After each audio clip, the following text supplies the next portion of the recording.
আগামী ৩রা মে রাজধানীর সোহরাওয়ার্দী উদ্যানে সকাল ৯টা থেকে হেফাজতে ইসলাম বাংলাদেশের আহ্বানে মহাসমাবেশ ঘোষণা করা হয়েছে। ২৫শে এপ্রিল শুক্রবার সকল জেলায় এবং উপজেলায় বিক্ষোভ মিছিলের কর্মসূচি ঘোষণা করা হচ্ছে। ফিলিস্তিনের গাজায় বর্বর জায়নবাদী ইসরায়েল কর্তৃক গণহত্যা পরিচালনার বিরুদ্ধে আমাদের প্রতিবাদ এবং সেই গণহত্যা বন্ধে বিশ্ব সংস্থাগুলোকে, বিশ্ব নেতৃত্বকে এগিয়ে আসার উদাত্ত আহ্বান সহ এই সকল দাবি নিয়ে আগামী ৩রা মে রাজধানীর সোহরাওয়ার্দী উদ্যানে সকাল ৯টা থেকে হেফাজতে ইসলাম বাংলাদেশের আহ্বানে মহাসমাবেশ ঘোষণা করা হয়েছে।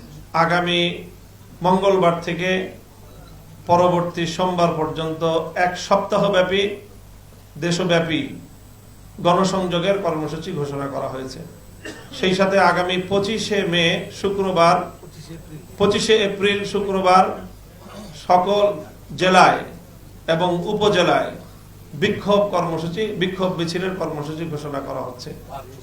বাদ জুমা আগামী ২৫শে এপ্রিল বাদ জুমা দেশের প্রতিটি কেন্দ্রীয় মসজিদ থেকে বিক্ষোভ মিছিল করার আহ্বান জানাচ্ছে।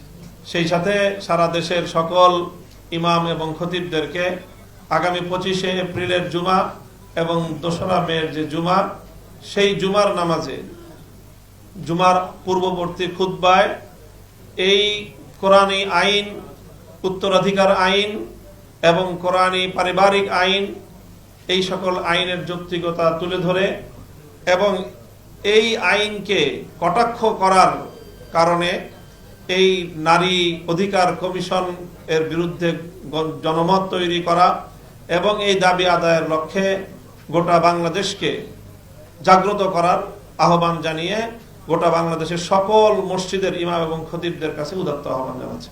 এমন ন্যাক্কারজনক কটাক্ষপূর্ণ প্রস্তাবনা দেওয়ার কারণে এই কমিশনকে বাতিল করার দাবি করছে। সেই কমিশন বাতিল সহ প্রধান উপদেষ্টার অফিসিয়াল ভেরিফাইড ফেসবুক পেজ থেকে সেই প্রস্তাবনা প্রচারণা এবং সেটি এই সরকারের আমলে বাস্তবায়ন করার প্রত্যয় ঘোষণা করা হয়েছে।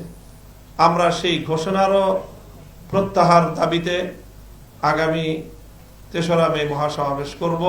যদি ৩ তারিখের আগে এই ঘোষণা, প্রধান উপদেষ্টার কার্যালয় থেকে ঘোষণা প্রত্যাহার এবং নারী অধিকার কমিশনের প্রস্তাবনাকে প্রত্যাহার এবং এই ধরনের ধর্মকে কটাক্ষপূর্ণ, ইসলামকে কটাক্ষপূর্ণ এই প্রস্তাবনা দেওয়ার দায়ে এই কমিশনকে যদি বাতিল না করা হয়, পরবর্তী ৩ তারিখের ৩রা মের মহাসমাবেশ থেকে হেফাজতে ইসলাম বাংলাদেশ পরবর্তী কর্মসূচি ঘোষণা করবে।